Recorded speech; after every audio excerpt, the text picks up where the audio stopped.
इस वीडियो के अंदर हम स्क्रीन शेयर के ऑप्शन को इस्तेमाल करना सीखेंगे। स्क्रीन शेयर का ऑप्शन जो है बहुत फ़ायदेमंद ऑप्शन है, बहुत ज़्यादा यूज़फुल है। इसकी मदद से आप अपने डॉक्यूमेंट्स को, आप अपनी प्रेजेंटेशंस को जो आपने पहले से तैयार करके रखी हुई हैं वो आप अपने स्टूडेंट्स के साथ शेयर कर सकते हैं। और इसी तरह PDF के अंदर कोई कुरान करीम है आप पढ़ाते वक्त वो बच्चों के साथ शेयर कर सकते हैं। इसी तरह से ये ऑप्शन जो है एक तरह से वाइट बोर्ड का काम देता है। अपने स्टूडेंट्स को कोई काम आपने लिखवाना हो तो आप इस ऑप्शन की मदद से लिखवा सकते हैं।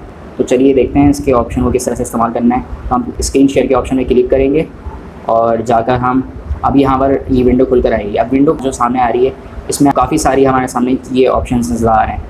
तो पहला जो ऑप्शन है वो है स्क्रीन का। स्क्रीन का जो ऑप्शन है इसका मतलब ये है कि आपकी स्क्रीन पर जो कुछ भी आ रहा होगा वो आपके स्टूडेंट्स देखने के काबिल होंगे। देखें, इसको मैं सिलेक्ट करता हूँ तो आप देखें आपकी स्क्रीन के ऊपर ये बैकग्राउंड नज़र आ रहा है। अब बैकग्राउंड के ऊपर कुछ सॉफ्टवेयर्स हैं, आप ये सब चीज़ें आपके स्टूडेंट्स के पास जा रही होंगी।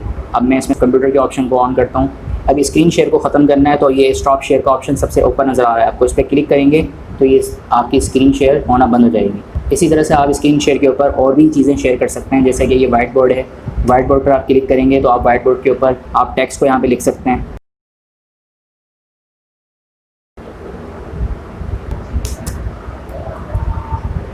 अब इसको ख़त्म करना है तो इसको ख़त्म करने के लिए आपने ये क्लियर के बटन पे क्लिक करेंगे तो ये ख़त्म हो जाएगा यहाँ से।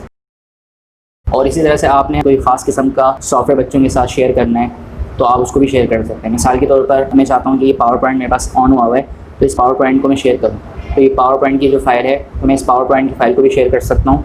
इस पर मैं डबल क्लिक करूँगा तो ये पावर पॉइंट शेयर हो जाएगी। अब ये पावर पॉइंट के ऊपर ये सब चीज़ें बच्चों के सामने आ रही होंगी।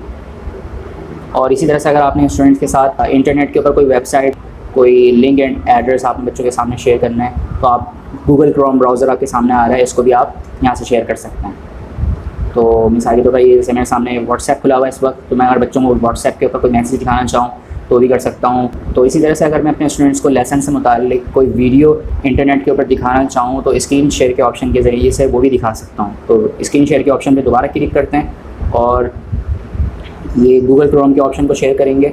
इसको शेयर करने से पहले आप ये याद रखिएगा कि आपने शेयर कंप्यूटर साउंड के ऑप्शन को ज़रूर यहाँ से सिलेक्ट करना है। अगर इसको आप सिलेक्ट नहीं करेंगे तो वीडियो की जो आवाज़ है वो बच्चों के पास नहीं जाएगी।